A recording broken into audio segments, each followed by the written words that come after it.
ನಮಸ್ಕಾರ ವೀಕ್ಷಕರೇ, ವಿಶ್ವಬಂಧು ಟಿವಿಗೆ ಸ್ವಾಗತ ಸುಸ್ವಾಗತ. ಬಾಗಲಕೋಟೆ ಜಿಲ್ಲೆ ಜಮಖಂಡಿ ತಾಲೂಕಿನ ಹುಲ್ಯಾಳ ಗ್ರಾಮದಲ್ಲಿ ದಿನಾಂಕ 20/1/2026 ಹಿಂದೂ ಸಮಾವೇಶ ಸಮ್ಮೇಳನ ಕಾರ್ಯಕ್ರಮ ಮರೆಗುದ್ದಿ ಮತ್ತು ಹುಣಶಿಕಟ್ಟಿ ಹುಲ್ಯಾಳ 3 ಗ್ರಾಮಗಳನ್ನೊಳಗೊಂಡು ಹಿಂದೂ ಸಮ್ಮೇಳನ ಸಮಾವೇಶ ಕಾರ್ಯಕ್ರಮ ಹಮ್ಮಿಕೊಳ್ಳಲಾಯಿತು.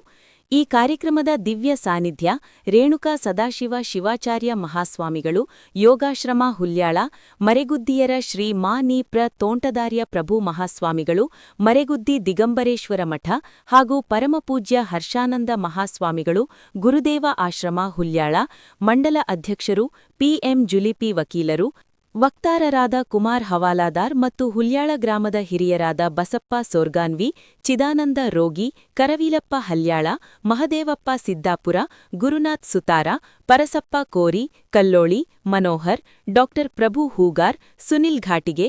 ಕಾರ್ಯಕ್ರಮದ ನಿರೂಪಣೆ ಮಲ್ಲೇಸಪ್ಪ ಗೆದ್ದಪ್ಪನವರ್ ಮಾಡಿದರು. ಪ್ರಕಾಶ್ ಹುಗ್ಗೇನವರ ಸ್ವಾಗತಿಸಿದರು ಹಾಗೂ ಪ್ರಸ್ತಾವಿಕ ಭಾಷಣ ಪಿಎಂ ಜುಲಿಪಿ ವಕೀಲರು ನೆರವೇರಿಸಿಕೊಟ್ಟರು. ಹುಲ್ಯಾಳ ಗ್ರಾಮದ ಓಣಿಗಳಲ್ಲಿ 500 ಜನ ಹೆಣ್ಣುಮಕ್ಕಳು ಕುಂಭಮೇಳದೊಂದಿಗೆ ಮೆರವಣಿಗೆ ಮೂಲಕ ಹಾಗೂ ವಿದ್ಯಾರ್ಥಿಗಳು ಮಹಾನ್ ವ್ಯಕ್ತಿಗಳ ವೇಷಭೂಷಣ ಧರಿಸಿ ಹಿಂದೂ ಸಮಾವೇಶಕ್ಕೆ ಮೆರಗು ತಂದರು. ಜತೆಗೆ ಅನ್ನಪ್ರಸಾದವೂ ಜರುಗಿತ್ತು. ಈ ಹಿಂದೂ ಸಮ್ಮೇಳನ ಸಮಾವೇಶಕ್ಕೆ ಎಲ್ಲರೂ ಭಾಗವಹಿಸಿ ಕಾರ್ಯಕ್ರಮವನ್ನು ಯಶಸ್ವಿಗೊಳಿಸಿದರು. ವರದಿ ಲಕ್ಷ್ಮಣ್ ಕಾಂಬಳೆ, ವಿಶ್ವಬಂಧು ಟಿವಿ, ಜಮಖಂಡಿ. ವೇದಿಕೆಯನ್ನು ತಲುಪಿದೆ. ಎಲ್ಲ ಮಹಾತ್ಮರು ವೇದಿಕೆಯಲ್ಲಿ ಆಶೀರ್ವಾದಿಸಿದ್ದಾರೆ. ಗ್ರಾಮದ ಎಲ್ಲ ಸರ್ಪಂಚರು ಇವತ್ತು ಈ ಒಂದು ರಾಷ್ಟ್ರೀಯ ಸ್ವಯಂ ಸೇವಾ ಕಾರ್ಯಕ್ರಮಕ್ಕೆ ಆಗಮಿಸಬೇಕೆಂತ ಕೇಳ್ಕೊತಾ ಇದ್ದೇನೆ. ರಾಷ್ಟ್ರೀಯ ಸ್ವಯಂ ಸೇವಾ ಸಂಘಟನೆಯ 3 ವರ್ಷ ಪೂರೈಸಿದ ಸಭೆ ನೆನಪಿಗಾಗಿ ಯಾವ ಹುಣಶಿಕಟ್ಟಿ ಸಿದ್ದಾಪುರ ಗ್ರಾಮದ ಕೂಡಿ ನಡೆಯುವಂತೆ ಈ ಒಂದು ಕಾರ್ಯಕ್ರಮ ಸ್ಥಳೀಯರಾಗಿರ್ತಕ್ಕಂಥ ಮೆರವಣಿಗೆ ಜೊತೆ ಆಗಮಿಸಿದೆ.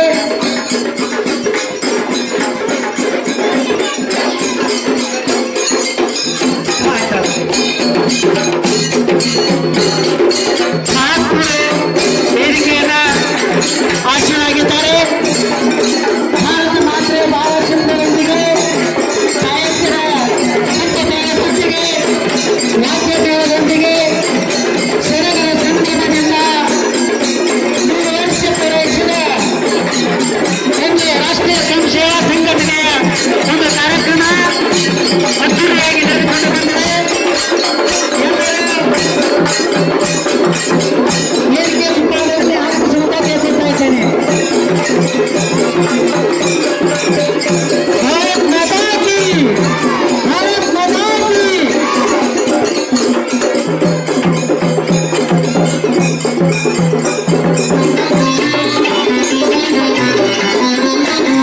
ಸೋರುತ್ತಿರುವುದು ಮನೆಯ ಮಾಡಿ ದಾರುಗಟ್ಟಿ ಮಾಡ್ತಾರಲ್ಲ. ಸೋರುತ್ತಿರುವುದು ಮನೆಯ ಮಾಡಿ ದಾರುಗಟ್ಟಿ ಮಾಡ್ತಾರಲ್ಲ. ಕಲಕಲಯೊಳಗೆ ನಾನು ಮೇಲಕ್ಕೆ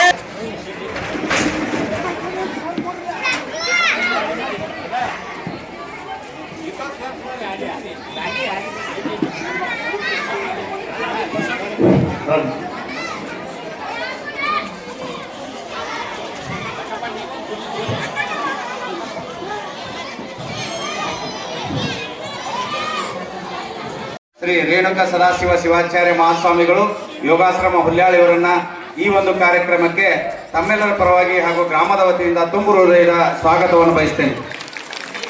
ಅದೇ ರೀತಿ ಇನ್ನೋರ್ವ ಪೂಜ್ಯರು, ನಮ್ಮೆಲ್ಲರ ಮಾರ್ಗದರ್ಶಕರು ಆಗಿರ್ತಕ್ಕಂಥ ಪೂಜ್ಯ ಹರ್ಷಾನಂದ ಮಹಾಸ್ವಾಮಿಗಳನ್ನು ಸಹ ಈ ಒಂದು ಕಾರ್ಯಕ್ರಮಕ್ಕೆ ತಮ್ಮೆಲ್ಲರ ಪರವಾಗಿ ಹಾಗೂ ಗ್ರಾಮದ ಎಲ್ಲ ಹಿರಿಯರ ಪರವಾಗಿ ತುಂಬು ಹೃದಯದ ಸ್ವಾಗತವನ್ನು ಬಯಸ್ತೇನೆ.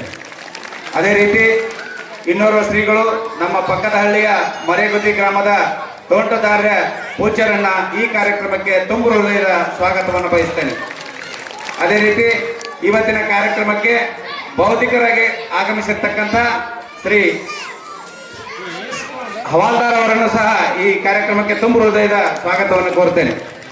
ಅದೇ ರೀತಿ ನಮ್ಮೂರಿನ ಹಿರಿಯರು ಹಾಗೂ ಸಮಾಜದ ಮುಖಂಡರು ಆಗಿರ್ತಕ್ಕಂಥ ಶ್ರೀ ಬಸಪ್ಪಣ್ಣ ಸೋರ್ಗಾಮಿ ಅವರನ್ನು ಈ ಕಾರ್ಯಕ್ರಮಕ್ಕೆ ತುಂಬು ಹೃದಯದ ಸ್ವಾಗತವನ್ನು ಕೋರ್ತೇನೆ. ಅದೇ ರೀತಿ ಇನ್ನೋರ್ವ ಹಿರಿಯರಾಗಿರ್ತಕ್ಕಂಥ ಚಿದಾನಂದ ರೂಗಿ ಇವರನ್ನು ಸಹ ಈ ಕಾರ್ಯಕ್ರಮಕ್ಕೆ ತುಂಬ ಹೃದಯದ ಸ್ವಾಗತವನ್ನು ಕೋರ್ತೇನೆ. ಅದೇ ರೀತಿ ನಮ್ಮ ಗ್ರಾಮದ ಸಮಾಜದ ಹಿರಿಯರು ಆಗಿರ್ತಕ್ಕಂಥ ಶ್ರೀ ಕಲ್ಲಳ್ಳಿ ಅವರನ್ನ ಈ ಕಾರ್ಯಕ್ರಮಕ್ಕೆ ತುಂಬ ಹೃದಯದ ಸ್ವಾಗತವನ್ನು ಕೋರ್ತೇನೆ. ಅದೇ ರೀತಿ ಶ್ರೀ ಮಹಾದೇವಪ್ಪನ ಸಿದ್ದಾಪುರ ಇವರನ್ನು ಸಹ ಈ ಕಾರ್ಯಕ್ರಮಕ್ಕೆ ತುಂಬ ಹೃದಯದ ಸ್ವಾಗತವನ್ನು ಕೋರ್ತೇನೆ. ಅದೇ ರೀತಿ ಶ್ರೀ ಈ ಹಳ್ಯಾಳ್ ಅವರನ್ನು ಸಹ ಈ ಕರಿವೀರಪ್ಪನ ಹಳ್ಯಾಳ್ ಅವರನ್ನು ಸಹ ಈ ಕಾರ್ಯಕ್ರಮಕ್ಕೆ ತುಂಬ ಹೃದಯದ ಸ್ವಾಗತವನ್ನು ಕೋರ್ತೇನೆ. ಅದೇ ರೀತಿ ನಿವೃತ್ತ ಶಿಕ್ಷಕರು ನಮಗೆಲ್ಲ ಮಾರ್ಗದರ್ಶಕರು ಆಗಿರ್ತಕ್ಕಂಥ ಗುರುನಾಥ್ ಶಿಕ್ಷಕರನ್ನು ಸಹ ಈ ಕಾರ್ಯಕ್ರಮಕ್ಕೆ ತುಂಬ ಹೃದಯದ ಸ್ವಾಗತವನ್ನು ಕೋರ್ತೇನೆ. ಅದೇ ರೀತಿ ಹಿರಿಯರಾಗಿರ್ತಕ್ಕಂಥ ಪರ್ಸಪ್ಪಣ್ಣ ಕೋರಿ ಅವರನ್ನು ಸಹ ಈ ಕಾರ್ಯಕ್ರಮಕ್ಕೆ ತುಂಬ ಹೃದಯದ ಸ್ವಾಗತವನ್ನು ಕೋರ್ತೇನೆ. ಅದೇ ರೀತಿ ರಾಮಣ್ಣ ಮಂಡಾಗಣಿ ಅವರನ್ನು ಸಹ ಈ ಕಾರ್ಯಕ್ರಮಕ್ಕೆ ತುಂಬ ಹೃದಯದ ಸ್ವಾಗತವನ್ನು ಕೋರ್ತೇನೆ. ಅದೇ ರೀತಿ PKPSನ ನೂತನ ನಿರ್ದೇಶಕರಾಗಿರ್ತಕ್ಕಂಥ ಸುನಿಲ್ ಗಾಡ್ಗೆ ಅವರನ್ನು ಸಹ ಈ ಕಾರ್ಯಕ್ರಮಕ್ಕೆ ತುಂಬ ಹೃದಯದ ಸ್ವಾಗತವನ್ನು ಕೋರ್ತೇನೆ. ಅದೇ ರೀತಿ ಪ್ರಕಾಶ್ ಹುಗ್ಗೇನವರ್ ಇವರನ್ನು ಸಹ ಈ ಕಾರ್ಯಕ್ರಮಕ್ಕೆ ತುಂಬ ಹೃದಯದ ಸ್ವಾಗತವನ್ನು ಕೋರ್ತೇನೆ.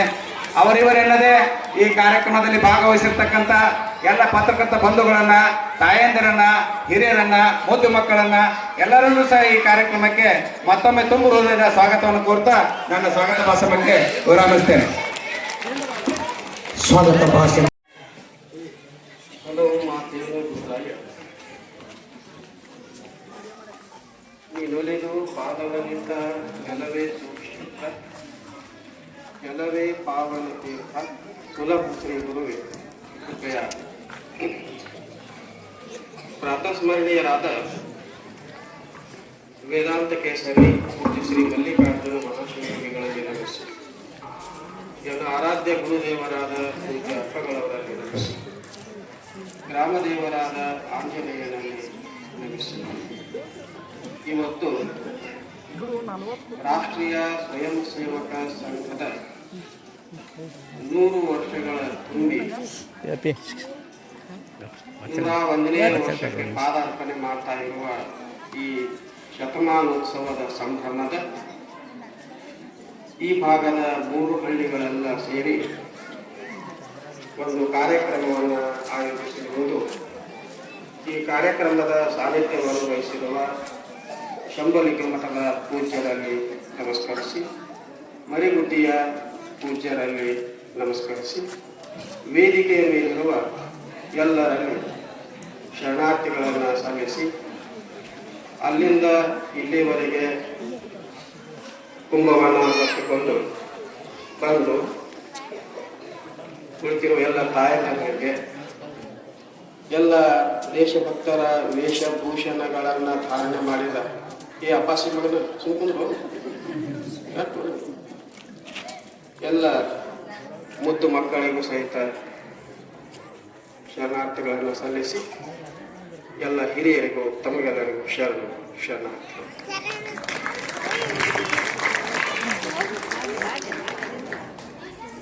ಈ ದೇಶ, ಈ ಸಂಸ್ಕೃತಿ, ಈ ಪರಂಪರೆ ಉಳಿಬೇಕು ಅಂತಂದ್ರೆ ಅದರ ರಕ್ಷಣೆ ಮಾಡುವಂತ ಒಂದು ಸಂಘಟನೆ ಬೇಕಾಗ್ತದೆ.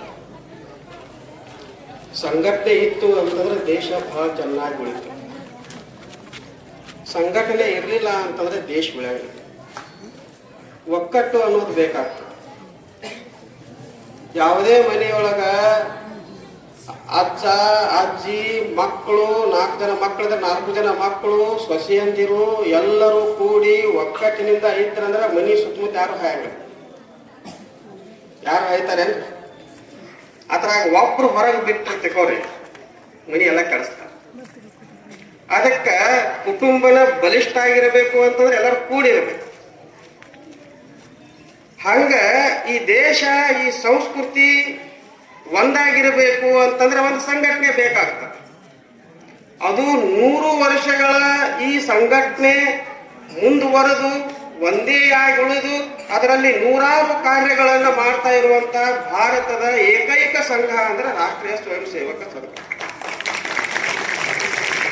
ಅದು ಒಂದು ವಿಭಾಗ ಅಂತಲ್ಲ,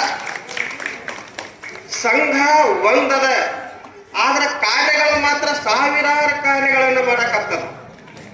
ನಿಮ್ಗೆಲ್ಲ ಗೊತ್ತಿರಬೇಕು, ದೇಶದ ಯಾವ ಭಾಗದಲ್ಲಿ ಕಷ್ಟದಲ್ಲಿ ಜನ ಇರ್ತಾರೋ ಅವ್ರನ್ನ ರಕ್ಷಿಸಲಿಕ್ಕೆ ಮೊಟ್ಟ ಮೊದಲು ಹೋಗುವವರು ಭಾರತದಲ್ಲಿ ಯಾವುದಾದ್ರೂ ಒಂದು ಸಂಘಟನೆ ಇದ್ರೆ ಅದು RSS ಸಂಘ.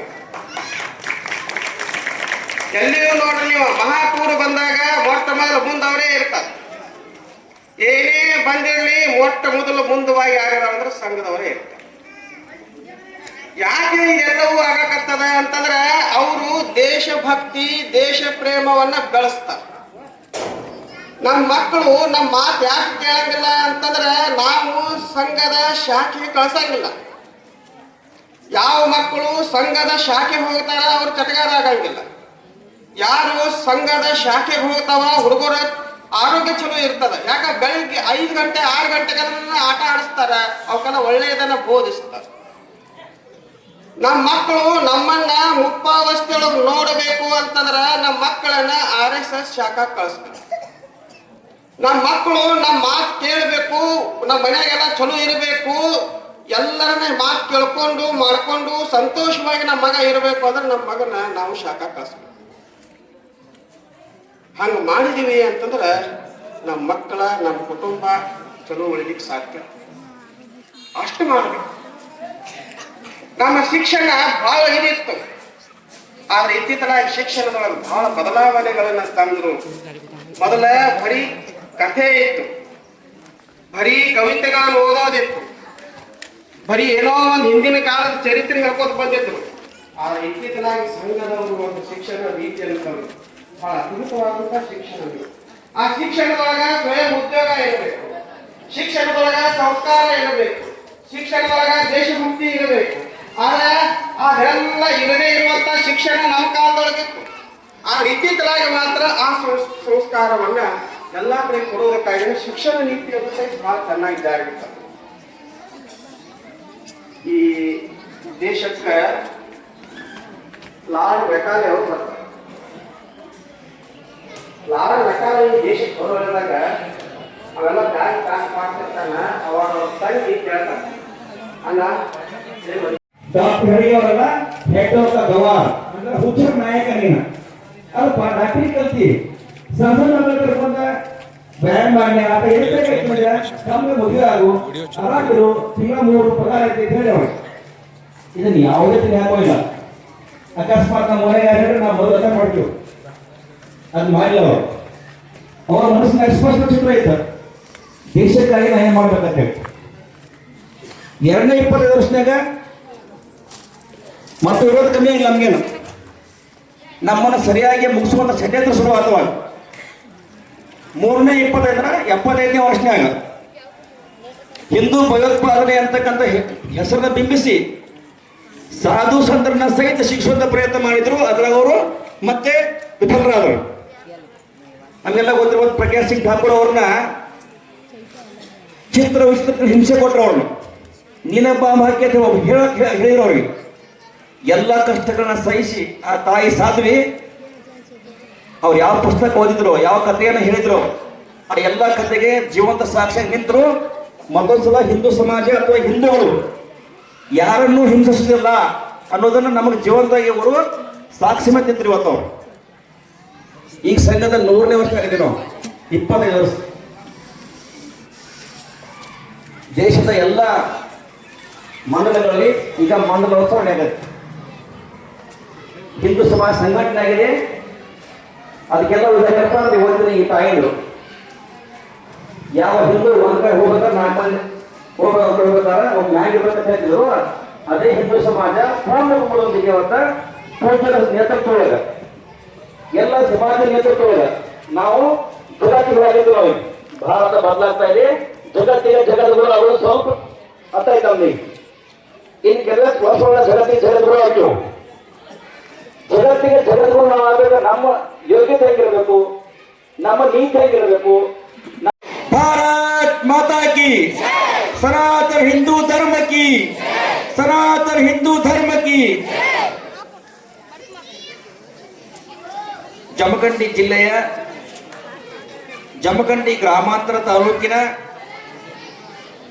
ಕೊಣ್ಣೂರು ಹೋಬಳಿಯ ಹುಲ್ಯಾಳ ಮಂಡಲದ ಹಿಂದೂ ಸಮಾಜೋತ್ಸವದ ವೇದಿಕೆಯ ಮೇಲೆ ಆಸೀನರಾಗಿರುವ ತ್ರಿಮೂರ್ತಿ ಸ್ವರೂಪಗಳಾಗಿರ್ತಕ್ಕಂಥ ಪರಮ ಪೂಜ್ಯರ ಪಾದಾರವಿಂದಗಳಲ್ಲಿ ಹನಿಮಣಿದು ನಮಸ್ಕರಿಸುತ್ತಾ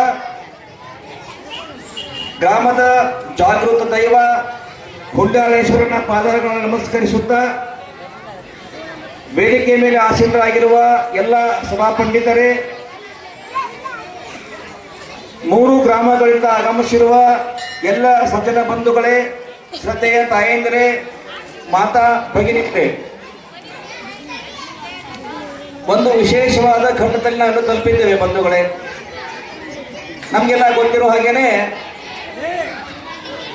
ಎಲ್ಲರೂ ಶಾಂತರಾಗಬೇಕು. ಮಕ್ಕಳು ಇಲ್ಲಿವರೆಗೆ ಒಟ್ಟು ಸ್ವಾಮಿ ವಿವೇಕಾನಂದ, ಹನುಮಂತ, ರಾಮ ಆಗಿರಿ. ಈಗ ಶಾಂತ ಇರ್ಬೇಕೊಟ್ರು. ಈಗ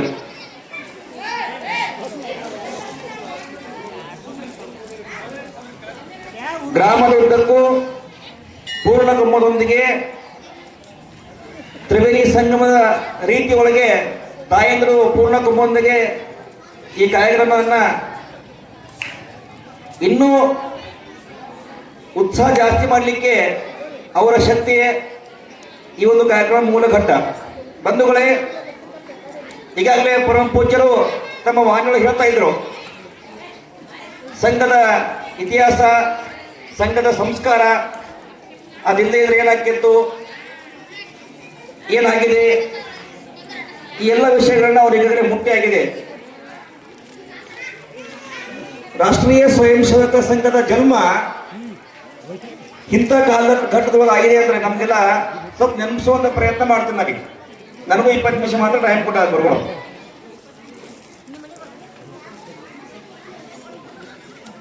ವಾತಾವರಣದೊಳಗ ಅಥವಾ ಆಕಾಶದೊಳಗ ಎಲ್ಲ ಕಡೆ ಕಗ್ಗತ್ತಲ, ಮೋಡ, ಮಿಂಚು, ಗುಡುಗು, ಒಂದು ಭಯಾನಕ ವಾತಾವರಣ ಹೆಂಗಿರುತ್ತೋ ಆ ರೀತಿ ನಮ್ಮ ದೇಶದ ಮೇಲೆ 1000 ವರ್ಷಗಳ ಕಾಲ ಮೇಲಿಂದ ಮೇಲೆ ಆದಂತ ಆಕ್ರಮಣಕ್ಕೆ ಸಿಕ್ಕು ಹಿಂದೂ ಸಮಾಜ ತನ್ನ ಅಸ್ಮಿತೆಯನ್ನು ಕಳ್ಕೊಂಡಿತ್ತು. ಆ ಸಂದರ್ಭದೊಳಗ ಡಾಕ್ಟರ್ ಕೇಶವ್ ಬಲರಾಮ್ ಪಂತ್ ಹೆಡ್ಗೇವಾರ್ ನಾಗ್ಪುರದೊಳಗ 1925 ವಿಜಯದಶಮಿ ಅಂದ ಕೇವಲ 17 ಜನ ಬಾಲಕರನ್ನ ಕರ್ಕೊಂಡು ತಮ್ಮ ಮನೆಯೊಳಗ ಒಂದು ಸಂಘಟನೆ ಶುರು ಮಾಡ್ತಾರೆ. ಅದಕ್ಕೆ ಹೆಸರಿಲ್ಲ. ಅವಾಗ ಸಂಘದ ಉದ್ದೇಶ ಏನಾಗಬೇಕಾಗಿತ್ತು? ಸಂಘದ ಉದ್ದೇಶ ಏನು? ಡಾಕ್ಟರ್ ಜಿ ಕನಸ್ಕೊಂಡಂತ 2 ಉದ್ದೇಶಗಳನ್ನ ಇವತ್ತಿಲ್ಲಿ ಇರುವಂತ ಪ್ರಯತ್ನ ನಾನು ಮಾಡ್ತೀನಿ. ಮೊದಲನೇದು ಸಂಘಟಿತ ಹಿಂದೂ ಸಮಾಜ, 2ನೇದು ಜಾಗೃತ ಹಿಂದೂ ಸಮಾಜ. ಅದರ ಮೂಲಕ ವಿಶ್ವದಲ್ಲಿ ಅವ್ರು ಹೋಗುವಾಗ ಕೆಲವೊಂದು ತಮ್ಮದೇ ಸಂಸ್ಕೃತಿಯನ್ನು ಬಿಟ್ಟು ಹೋಗಿದ್ದಾರೆ. ಅದು ಇನ್ನೂ ಪ್ರಚಲಿತವಾಗ್ತಾ ಇದೆ. ಅದನ್ನೆಲ್ಲವನ್ನ ಹೊಡೆದೋಡಿಸಿ ನಮ್ಮ ದೇಶದ ಏನೊಂದು ಹೆಗ್ಗುರುತಿ ಇದೆ, ಯಾವುದು ವಸುದೈವ ಕುಟುಂಬಕಂ, ನಾವೆಲ್ಲರೂ ಒಂದೇ ಅಂತ ಒಂದು ದಿವ್ಯ ವಾಣಿಯನ್ನ ಮುದ್ದಿಟ್ಟುಕೊಂಡು ಸತತ 100 ವರ್ಷಗಳ ಸಾರ್ಥಕ ಸೇವೆಯನ್ನು ಮಾಡ್ತಾ ಇರ್ತಕ್ಕಂಥ ಸಂಸ್ಥೆ RSS ಸಂಸ್ಥೆ. ಒಂದು ವೇಳೆ ರಾಷ್ಟ್ರೀಯ ಸ್ವಯಂ ಸೇವಕ ಸಂಘ ಜನಿಸದೇ ಇದ್ರ ನಾವು ಏನಾಗ್ತಿದ್ದೆವೋ ಅದು ಆ ಭಾರತಾಂಬೆಗೆ ಗೊತ್ತು. ಯಾವಾಗಲೂ ದಬ್ಬಾಳಿಕೆ ಆಗ್ತಾ ಇದೆ. ಅದಕ್ಕೆ ಹೇಳ್ತಾ ಇದ್ದಾರೆ, ಗರ್ ಕಾ ಬೇದಿ ಲಂಕಾ ಡಹಾಯಿ. ನಮ್ಮ ಸ್ಥಿತಿ ಹೇಗಾಗಿದೆ ಅಂತ ಹೇಳಿದ್ರೆ, ಇದೀಗ ಕರ್ಚಾಣತ್ರಿಗಳು ಹೇಳಿದ್ರು, ಗರ್ ಕಾ ಬೇದಿ ಲಂಕಾ ಡಹಾಯಿ. ಮನೆ ಎತ್ತಿತ್ತು ಮನೆಯ ಸುಡುತ್ತದೆ. ಗೊತ್ತಿದೆ ನಿಮಗೆಲ್ಲ. ಅವರಿಬ್ರು ಒಕ್ಕಟ್ಟಾಗಿದ್ದರ ಲಂಕಾ ಸುಡ್ತಿದ್ದಿಲ್ಲ, ರಾಮಾಯಣ ಆಗ್ತಿದ್ದಿಲ್ಲ. ಅದಕ್ಕೆ ನಮ್ಮ ಮನೆ ಮೊದಲು ಒಕ್ಕಟ್ಟಾಗಿರಬೇಕು. ಒಬ್ಬ ಕವಿ ಹೇಳ್ತಾನೆ, ದೇಶವನ್ನ ಹಾಳು ಮಾಡುವುದು ಬಹಳ ಸರಳ. ಅದು ಯಾವುದಂತ ಕೇಳಿದ್ರೆ, ದೇಶವನ್ನ ಹಾಳು ಮಾಡಲಿಕ್ಕೆ ಸೈನಿಕರು ಬೇಕಾಗಿಲ್ಲ, ವೀರರು ಬೇಕಾಗಿಲ್ಲ, ವೈರಿಗಳು ಬೇಕಾಗಿಲ್ಲ. ಬಹಳ ಸರಳ ನೀತಿಯನ್ನ ಆಂಗ್ಲ ದೇಶದವರು ಮಾಡಿದರು. ಅದೇನಂತ ಕೇಳಿದ್ರೆ ಹೇಳ್ತಾರೆ, ದೇಶದ ಸಂಸ್ಕೃತಿಯನ್ನು ಹಾಳು ಮಾಡಿದೀವಿ ಅಂದ್ರೆ ದೇಶವೇ ಹಾಳಾಗ್ತದೆ. ಇವತ್ತು ನಾವು ನೋಡ್ತಾ ಇದ್ದೇವೆ ಬಂಧುಗಳೇ, ಒಂದು ಮನೆ ಎಷ್ಟು ಬಾಗಿಲ್ರಿ? ಇದೀಗ ಅಪ್ಪಗಳು ಹೇಳಿದ್ರಲ್ಲ, ಒಂದು ಮನೆಯೊಳಗೆ 3 ಬೆಡ್ರೂಮ್. ಪುಣ್ಯ 3 ಬೆಡ್ರೂಮ್ ಇದ್ರ ಏನ್ ಈ ಧಾರಾವಾಹಿಗಳು ಬಂದು ಎಲ್ಲ ಹದಿಗೆಟ್ಟು ಹೈದರಾಬಾದ್ ಹೋದ್. ಆ ಧಾರಾವಾಹಿ ಹೆಸರು ಏನದು? ಒಂದು ಮನೆ. ನೀವು ಬಾಳ ಚಲೋ ನೋಡ್ತೀರಿ, ಇವ್ರೇನ್ ನೋಡೋದಿಲ್ಲ, ನಾವು ನೋಡಾಗಲ್ಲ. ಏನು 6 ಗಂಟೆ ಹಾಕತಿ, ಅವ ಗಂಡ ತಿಂದಾನಾಗಲ್ಲ, ಮಕ್ಕಳು ಹೋದ್ರಾಗತ್ತನಾಗಲ್ಲ. ಆನ ಮಾಡೋದಕ್ಕೆ ಗೊತ್ತಾ ಬಿಡು ಸುಮ್ಮನೆ ಗದಮ್.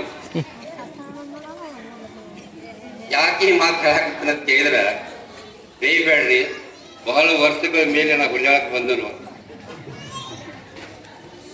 ಒಬ್ಬ ಹೇಳ್ತಾನೆ, ಸಚ್ ಹಮೇಶಾ ಕಡ್ವಾ ಹೋತಾ ಹೈ, ಲೇಕಿನ್ ಸಚ್ ಸಚ್ಚಿ ಹೈ.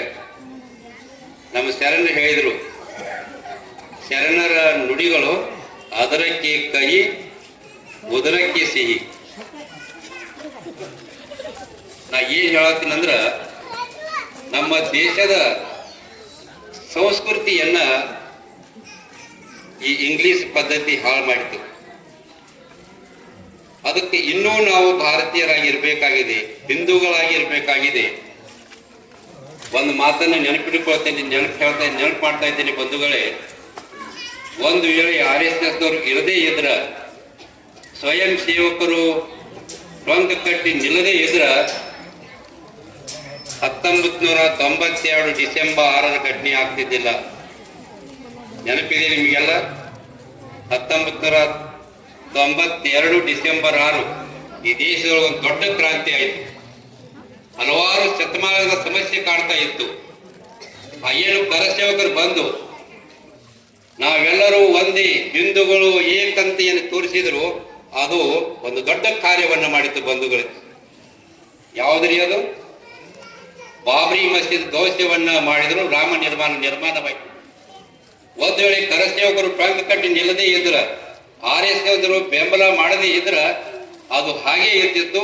ನಾವು ಹಿಂದೂಗಳ ಅಷ್ಟೇ ಅಂತಿದ್ವು, ಆದ್ರೆ ನಮ್ಮ ಹಿಂದೂಗಳ ಪ್ರತೀಕವಾಗಿರ್ತಕ್ಕಂಥ ರಾಮ ಮಂದಿರ ನಿರ್ಮಾಣ ಆಗ್ತಿದ್ದಲ್ಲ. ಏನಾದ್ರೂ ರಾಮ ಮಂದಿರ ನಿರ್ಮಾಣ ಆಗ್ಬೇಕಾದ್ರೆ ಅದಕ್ಕೆ ತಮ್ಮದೇ ಇರ್ತಕ್ಕಂಥ ತ್ಯಾಗವನ್ನ, ಪ್ರಾಣ ತ್ಯಾಗವನ್ನ ಮಾಡಿದ